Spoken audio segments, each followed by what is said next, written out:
I will not put American boots on the ground in Syria. As your commander-in-chief, I will not commit you and the rest of our armed forces to fighting another ground war in Iraq. President Obama, you hear him there on 2 occasions, continuing to insist that he will keep American boots off the ground in Iraq and Syria.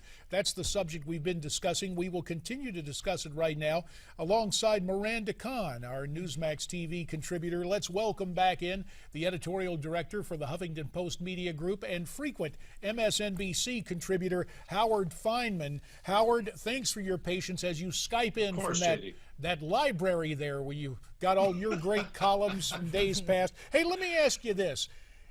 All of this going on with Mr. Obama now as a wartime commander-in-chief, does the left start to desert the president politically?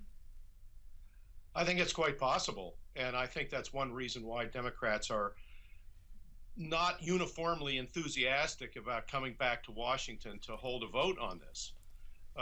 Because it will lay bare, I think, what you're going to see as substantial divisions within the Democratic Party on base on what to do about this. Don't forget that Barack Obama first appeared on the scene as an anti-war candidate, giving that speech back in Chicago in 2002 against the Iraq War. That's what got him inside position, so to speak, in the race against Hillary Clinton years later for the nomination. And that's still his base, ultimately, in the party. And they will be increasingly disappointed and questioning. The first thing they want is a vote, and they're going to be very skeptical, and he's fully aware of that. Now, the historical parallels, forgive me, but who would have thunk, pardon my lack of grammatical skills, Howard, who would have thunk that Barack Obama in 2014 arguably is in a similar position to LBJ in 1968?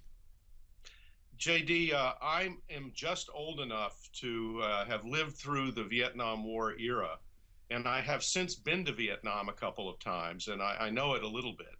And the eerie similarities between the politics and the strategic dynamics on the ground are very amazing, actually. James Clapper, the head of national intelligence, said that the United States underestimated the will to fight of the insurgents in Iraq and Syria. And he said, just as in Vietnam, we had underestimated that. My question would be, how could you have underestimated it? Especially given the generations-long experience that the American military and intelligence communities have had.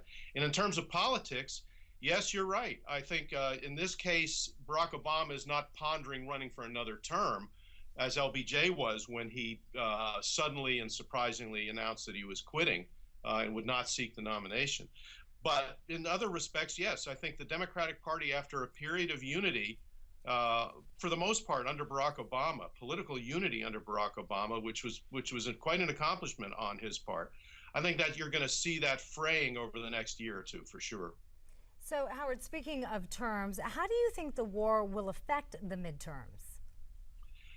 Well, my snap judgment is that in red and /purple states, in terms of Senate campaigns, I think that questions about President Obama as a commander-in-chief, as the steward of the never-ending battle against terror, I think there are places where it could hurt him politically.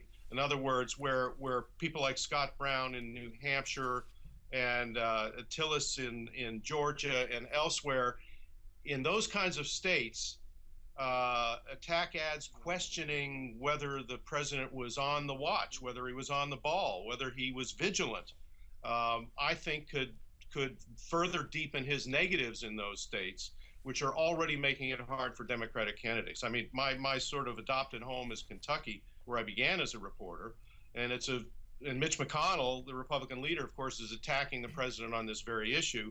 It's hard enough for Alison Lundergan Grimes to pull off an upset there because Barack Obama lost the state by 18 points. if you drive down the president's positives, which are already very low, it makes it that much more difficult for some of those candidates. Insight and analysis from our friend Howard Fineman. Howard, we thank you very much for your contributions to our program this morning. We look forward to having you back in the not too distant future. So we got Howard's take. Yes. Kind of interesting to hear him agree with me. Obama 2014, kind of like LBJ 1968. Agree or disagree? Tweet us your comments at Newsmax TV, hashtag America's Forum. You can also write into newsmaxtv.com/comment, and we'll be right back.